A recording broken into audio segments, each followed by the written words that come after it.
नमस्कार। Positive vibes with Isha में आपका स्वागत है। आज मैं आपके लिए दीपावली अंक की दूसरी श्रृंखला लाई हूँ। जैसा कि आप सब जानते ही हैं कि दीपावली 5 दिनों का त्यौहार है, जो कि धनतेरस से शुरू होता है।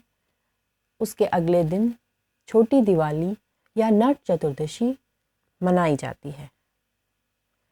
आज मैं आपको छोटी दिवाली से संबंधित कुछ ऐसी बातें बताऊंगी जो शायद आप नहीं जानते होंगे। इस त्योहार को नरक चौदस, भूत चौदस, काली चौदस, रूप चौदस, नरक निर्वाण काली चौदस के नाम से जाना जाता है। अलग अलग स्थानों पर इसे अलग अलग रूप में मनाया जाता है। मान्यता है कि कार्तिक कृष्ण चतुर्दशी के दिन प्रातःकाल तेल लगाकर अपामार्ग की पत्तियां जल में डालकर स्नान करने से नरक से मुक्ति मिलती है। विधि विधान से पूजा करने वाले व्यक्ति सभी पापों से मुक्त हो स्वर्ग को प्राप्त करते हैं। शाम को दीपदान की प्रथा है, जिसे यमराज के लिए किया जाता है। इस दिन के व्रत और पूजा के संदर्भ में एक कथा यह है कि रंतिदेव नाम का एक पुण्यात्मा और धर्मात्मा राजा था। उन्होंने अनजाने में भी कोई पाप नहीं किया था, लेकिन जब मृत्यु का समय आया तो उनके सामने यमदूत आ खड़े हुए। यमदूत को सामने देख राजा अचंभित हुए और बोले, मैंने तो कभी कोई पाप कर्म नहीं किया, फिर आप लोग मुझे लेने क्यों आए हैं? क्योंकि आपके यहाँ आने का मतलब है कि मुझे नरक जाना होगा। आप बताएं कि मेरे किस अपराध के कारण मुझे नरक जाना पड़ रहा है।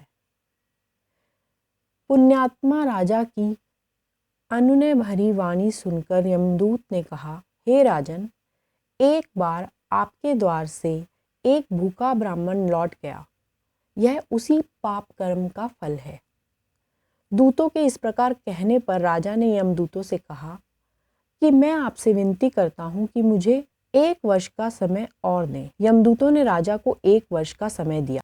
राजा अपनी परेशानी लेकर ऋषियों के पास पहुंचा और उन्हें सब वृतांत बताया। ऋषि बोले, हे राजन, आप कार्तिक मास की कृष्ण पक्ष की चतुर्दशी का व्रत करें और ब्राह्मणों को भोजन करवाकर उनसे अपने प्रति हुए अपराधों के लिए क्षमा याचना करें। राजा ने ऐसा ही किया जैसा ऋषियों ने बताया। इस प्रकार राजा पाप मुक्त हुए और उन्हें विष्णु लोक में स्थान मिला। उस दिन से पाप और नरक की मुक्ति हेतु भूलोक में कार्तिक चतुर्दशी के दिन का व्रत प्रचलित है। इस दिन सूर्य उदय से पूर्व उठकर तेल लगाकर और पानी में चिरचिरी के पत्ते डालकर उससे स्नान करने का बड़ा महात्म्य है। स्नान के पश्चात विष्णु मंदिर और कृष्ण मंदिर में भगवान का दर्शन करना अत्यंत पुण्यदायक कहा जाता है। एक पौराणिक कथा यह है कि इस दिन भगवान कृष्ण ने एक दैत्य नरकासुर का संहार किया था। उसने अपनी शक्ति से इंद्र, वरुण, अग्नि, वायु आदि सभी देवताओं को परेशान कर दिया था। वह संतों को भी त्रास देने लगा, महिलाओं पर अत्याचार करने लगा। उसने 16,000 स्त्रियों को भी बंदी बना लिया। जब उसका अत्याचार बहुत बढ़ गया तो देवता व ऋषिमुनि भगवान श्री कृष्ण की शरण में आए। भगवान श्री कृष्ण ने उन्हें नरकासुर से मुक्ति दिलाने का आश्वासन दिया, लेकिन नरकासुर को स्त्री के हाथों मरने का श्राप था।